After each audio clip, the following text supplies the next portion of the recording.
Have you ever wondered what it would be like to walk the halls of a place so steeped in tragedy and horror that even the bravest souls dare not enter? Today, we're taking you inside the Willow Brooks Asylum, a place with a dark history so chilling that it leaves those who visit with an unsettling sense of dread. What happened within these walls that caused such unimaginable terror? And why do so many believe the souls of the tortured still linger here? Willow Brooks Asylum, built in the early 1900s, was intended to be a sanctuary for the mentally ill. But what began as a place of hope quickly turned into a house of horrors. The atrocities committed here left a stain that time cannot erase. And today, the abandoned halls of Willow Brooks are said to be haunted by the restless spirits of those who suffered unimaginable pain. Join us as we unravel the terrifying story of Willow Brooks Asylum, a place where darkness reigns and fear never fades. Willow Brooks Asylum was established in 1907, at a time when mental health treatment was still in its infancy. The asylum was built on the outskirts of town, far enough away to keep the unfortunate residents hidden from society. It was initially designed to house and care for the mentally ill. But as the years went by, it became more of a prison than a place of healing. The overcrowding started almost immediately. What was meant to be a facility for a few hundred patients soon became a nightmare for thousands. The staff, overwhelmed and underqualified, resorted to cruel and unusual methods to maintain control. Patients were subjected to isolation, electroshock therapy, and even lobotomies, all under the guise of treatment. But that was only the beginning. Rumors of abuse and neglect began to spread. Patients were reportedly chained to their beds for days at a time, left in their own filth. The screams of the tormented could be heard echoing through the halls at all hours. Nurses and doctors who spoke out against the conditions were quickly silenced, either through intimidation or worse. By the 1950s, the asylum had gained a notorious reputation. People from nearby towns whispered about the horrors taking place behind its imposing walls. The death toll continued to rise, with many patients simply disappearing without a trace. The official records were often vague, listing causes of death as unknown or natural causes. But the truth was far more sinister. In 1963, after decades of scandal and investigation, Willow Brooks Asylum was finally shut down. The government claimed it was due to budget cuts and a shift towards more humane treatment methods. But those who knew the truth believed it was because the asylum had become a breeding ground for pure evil. To this day, no one knows exactly how many lives were lost within its walls. The number is thought to be in the hundreds, if not thousands. The stories that emerged from Willow Brooks after its closure were nothing short of horrifying. Former patients and staff began to speak out, revealing the extent of the brutality that had taken place.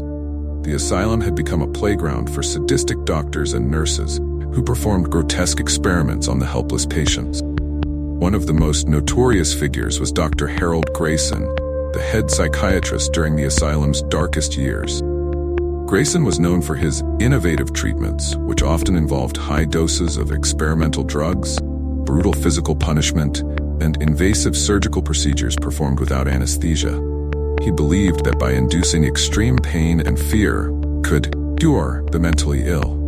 Patients were often strapped to gurneys and left in ice baths for hours, their screams ignored by the staff. Others were subjected to electroshock therapy, not as a treatment, but as a form of punishment. Those who resisted were lobotomized, a procedure that left them in a vegetative state, unable to speak or move. But the horrors didn't end there. Grayson had a secret room in the basement where he conducted his most heinous experiment. It was here that he carried out procedures so brutal that even the most hardened staff members were too afraid to enter. Patients who were taken to this room were never seen again, their bodies disposed of in unmarked graves on the asylum ground. The few survivors who managed to escape or were released from the asylum were left permanently scarred, both physically and mentally. They spoke of nightmarish conditions, of being kept in darkness for days on end, of hearing the agonized cries of their fellow patients echoing through the walls. But perhaps the most chilling aspect of Willow Brooks was the disappearances. Patients would simply vanish without a trace. Some believed they had been taken by the staff for special treatments, while others whispered of dark rituals being conducted deep within the asylum's bowels. To this day, the whereabouts of many of these missing patients remain a mystery. Even after its closure, the horrors of Willow Brooks Asylum didn't end. In fact, many believe they only intensified. The asylum quickly became a hotspot for paranormal activity, attracting ghost hunters and thrill seekers from all over the world. Visitors to the asylum have reported hearing the disembodied screams of patients echoing through the empty corridors. Others have claimed to see shadowy figures lurking in the corners of the rooms, watching them with hollow, empty eyes. Cold spots, sudden drops in temperature, and the feeling of being touched or grabbed by unseen hands, common occurrences. One of the most infamous ghost stories revolves around the spirit of a young woman named Emily, patient who was brutally murdered by Dr. Grayson. Emily is often seen wandering the halls, her white gown stained with blood, her face twisted in an expression of sheer terror. Those who have encountered her say she tries to speak, but no words come out. Only a choking, gasping sound leaves them paralyzed with fear.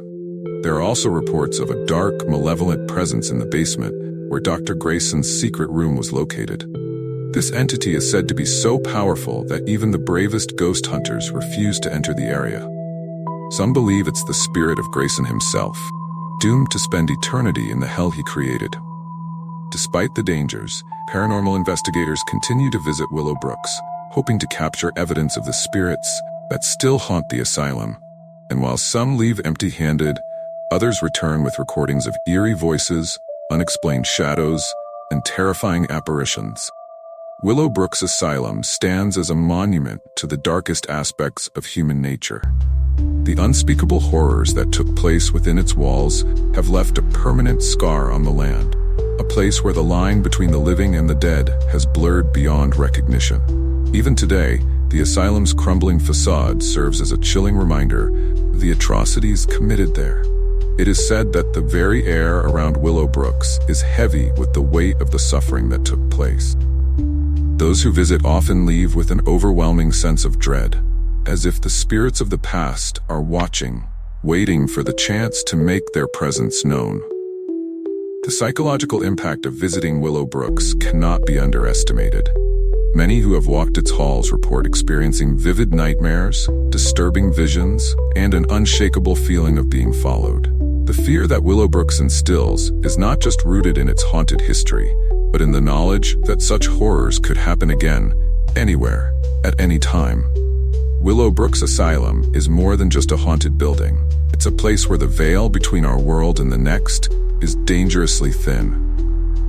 The horrors that unfolded here have left an indelible mark on the souls of those who suffered, on the land itself. You found this exploration of Willow Brooks Asylum unsettling?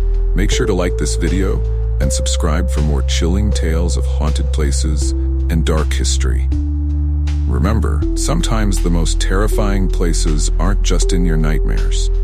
They're real, and they're closer than you think. Stay safe, and don't let the shadows catch you.